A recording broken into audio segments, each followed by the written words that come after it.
Good আসসালামু আলাইকুম। আপনারা কেমন আছেন? আশা করি আলহামদুলিল্লাহ সবাই ভালো আছেন। আমিও ভালো আছি আপনাদের দোয়ায়। তো আছে আমরা খাবো আজকে ডিম ভাজা। এই যে পেঁয়াজ ধনিয়া পাতা দিয়ে খাই হচ্ছে, আমরা ঝাল দিই না, কেননা আমার মামা ঝাল দিয়ে খেতে পারে না। কে কে ঝাল ঝাল করে খান ডিম ভাজা অবশ্যই কিন্তু বলে দেবেন কমেন্টে। আমরা হচ্ছে এখন ডিমটা দিয়ে দিয়েছি, সব এখন হচ্ছে মিক্স করে নেব সুন্দর করে।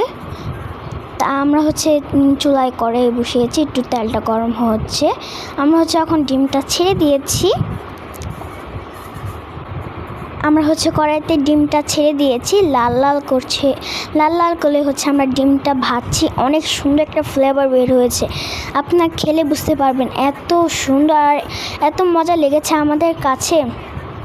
তো আমরা হচ্ছে উল্টে পাল্টে সুন্দর করে ভেজে নেব।